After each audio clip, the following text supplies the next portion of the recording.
I thought I'd take a few minutes this week to introduce our viewers to Anacortes. That's our vessel's home port. Well, we live about 90 minutes south of Anacortes.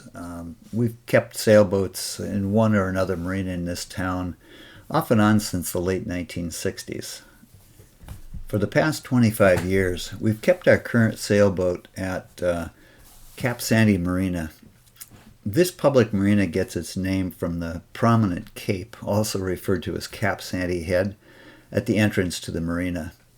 Cap Sandy Park is billed as a 37-acre promontory, and there are several short hikes that take you up to the top. But for those who are less inclined to walk, there's also a nice paved road that leads to the top for a great view of the Cascade Mountain Range and some of the local islands to the east. This is also a great place to view the March Point oil refinery, located less than a mile east of the marina. It's interesting to watch the tankers being escorted by tugs as they jockey into position and anchor near the refinery. In past years, we've also noted that the top of this cape seems to be a favorite parking spot for teens after dark. After more than 50 years of sailing into Cap Sandy Marina, we've come to recognize this cape as a sign that we're home and have achieved safe shelter. Fidalgo Island is basically defined by 2 points. The first is Deception Pass area, which is on the south side of the island, separates it from Whidbey Island. And the other part that isolates it from the mainland is the Swinomish Channel. Here's the actual bridge. Let me take a picture of the bridge.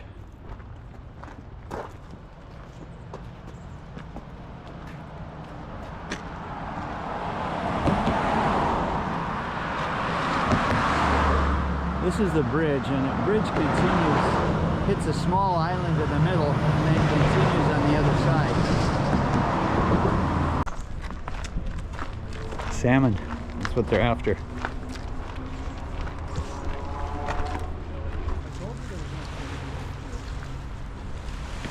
And you can make out the two sides of the bridge and the island in between. The Swinomish Channel on the east side of Fidalgo Island separates Fidalgo from the mainland. It's roughly 11 miles long, running north and south, and in the middle of this channel sits the picturesque town of Laconner. Now, waterfront restaurants and marinas offer a relaxing stop, but it pays to know the speed and direction of the currents in the channel, as docking along the channel can be somewhat challenging. Heading south through the channel, the Rainbow Bridge marks the southern end of town.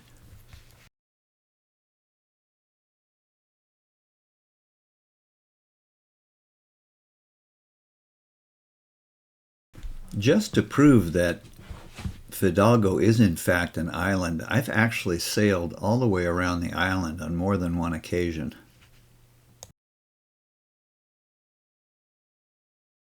One of the more prominent features on Fidalgo Island is Mount Erie.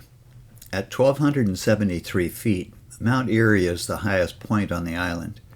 There are many hiking trails and a road that provides access to the top of the mountain. From there, the views are amazing, with the Cascade Range, the San Juan Islands, and Whidbey Island all laid out below. I remember many years ago watching people hang gliding off the south side of Mount Erie. I prefer to simply enjoy the view. There are 4 popular marinas on Fidalgo Island. The first of these is Anacortes Marina, located just to the south of Cap Sandy. The largest marina is, of course, Cap Sandy Marina, which we've already looked at. The third and smaller of these 4 marinas is Anchor Cove Marina. Finally, the 4th marina is Skyline Marina, located at the southwestern tip of Fidalgo Island. One thing that all 4 of these marinas offer is quick access to one of the best sailing areas in the world. Notice how all of the San Juan and Canadian Islands are located within a few hours of these marinas. Cap Sandy Marina, where our boat is currently located, offers full facilities for boaters. One of the reasons we chose Cap Sandy Marina as our home port is because of its proximity to all of the services that boaters rely on. In addition to fuel and pump-out facilities, there are restaurants and stores that support all of our needs. Groceries are available from several markets within walking distance, as are marine supplies. The only thing we haven't been able to find locally is a good source for propane refills, so we bring our propane tank back to Redmond for a refill once a year, whether it needs one or not.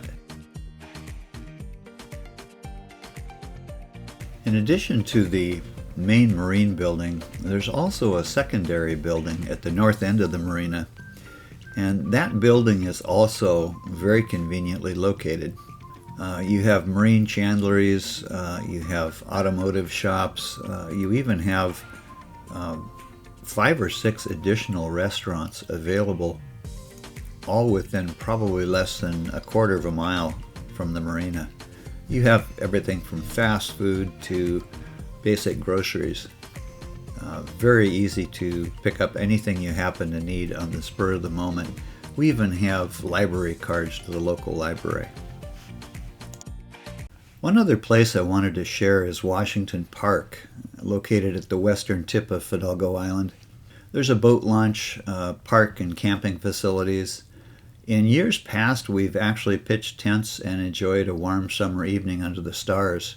With less ambient light a little farther out of town, the night sky appears quite a bit brighter.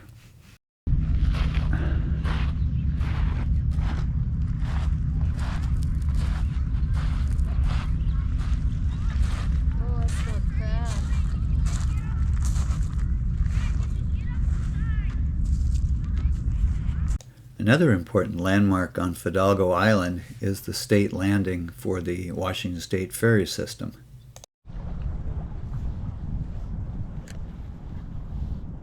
So here's the ferry. We hear it in the distance with foghorn, and you can't see it when you're in the fog.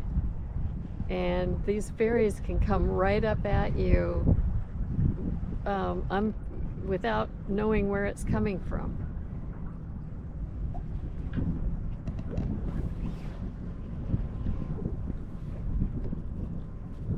And this wall of fog just actually engulfed another big, huge ship that's also running a foghorn. And it's just disconcerting because you just don't know where they're coming from when you're in the thick of it. But you're happy to hear the sound because you know they're out there and you need to be looking for them.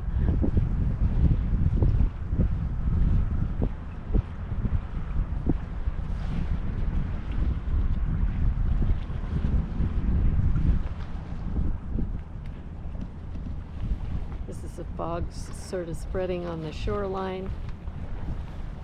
We're hoping it's not going to go any further than this because we're on our way to dock, and we certainly don't want to be docking in dense fog, which has yet to happen. I mean, we've never had that happen. Okay, Mr. Ferry. It's always nice to know that they're on radar, and hopefully they can see us. On a little bit of a sadder note, I wanted to mention that currently the ferries are running on a reduced schedule due to a lack of funds. Until recently, this ferry also provided international service between Anacortes and Sydney on Vancouver Island.